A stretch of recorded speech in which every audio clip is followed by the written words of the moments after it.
When it comes down to simple thing like banking, they lose all perspective. And it's all because of a mindset.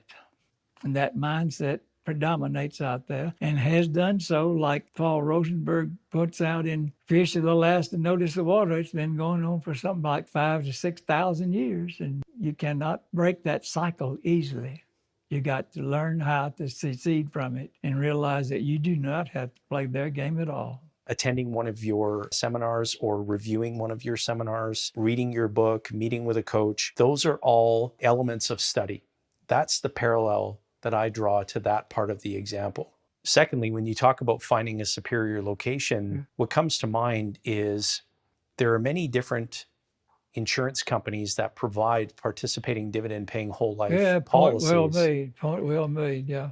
But you mentioned that ideally that contract or those contracts should be with a mutual company. Yeah, because all the profits are going to the policyholders, not to stockholders somewhere. In a stock company, the stockholders are looking for return on their investment, so forth. And so there's stock companies out there that pay dividends, but somebody else is getting a rake off of it that you could avoid if you're just dealing with a mutual dividend paying company. And when you talk about stocking the shelves of your grocery store with quality merchandise, the parallel there is filling your policies up with premium. And there's no such thing as having too much money in the bank. No. There's no such thing as paying too much premium. No, it's impossible. Whoever heard anybody saying they had too much money in the bank? I've never heard that. Or somebody else's bank. I've got too much money in somebody else's bank. No, it doesn't happen.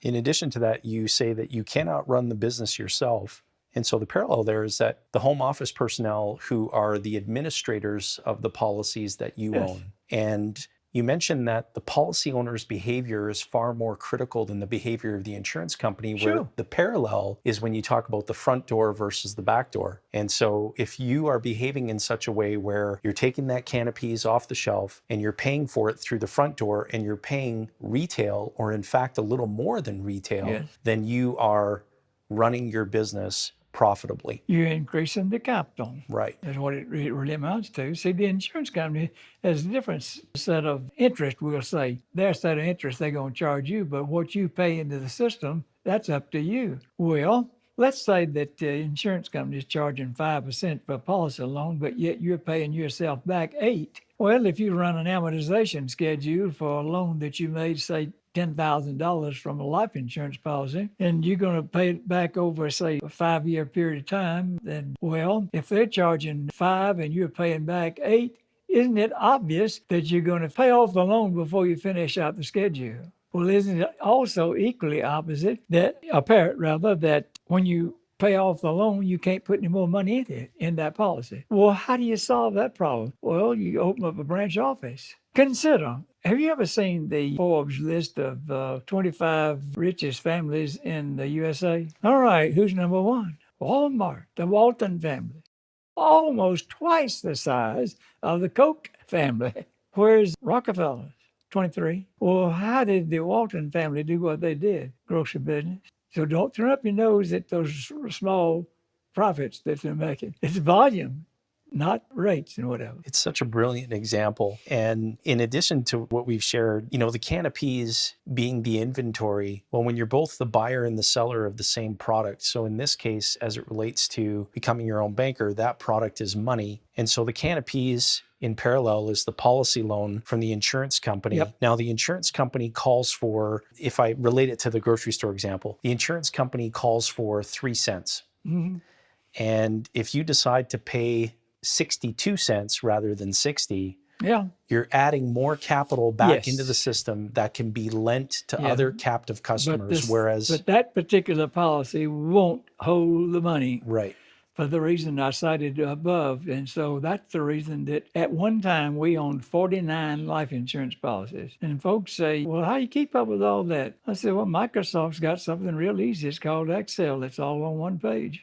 What's brilliant about that, Nelson, is, again, being able to connect it to the grocery store. It's so amazing because when you say that the policy cannot hold that additional capital, so you have to open up another branch, while thinking like a grocery store, if you have to add another gondola of shelves to put more cans of peas on. Mhm. There's never been a grocery store owner that complained about having 5 gondolas to fill No. versus 4. No, Because you have more inventory to sell to more captive customers. that's true. Which- You're going to attract more customers. Right, which ties to your point about volume.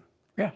And the more volume you create, the more you improve your financial situation for your family. And it's So hence the word infinite comes to mind, doesn't right, right. It's such a profound example. The way you explain it in the book is brilliant. But we wanted to bring these parallels in so that people understand what you mean when you're causing people to think differently. We just think this was such a wonderful example to use to because it got us thinking differently. Well, what we've got to finish this up with is the fact of where are you or your wife going to shop for groceries? At your own grocery store. Yes.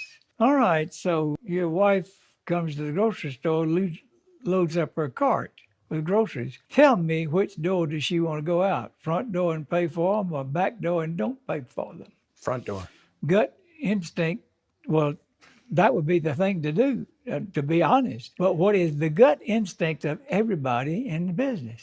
To go out the back To door. go out the back door. We own this place, therefore we are entitled to it, whatever.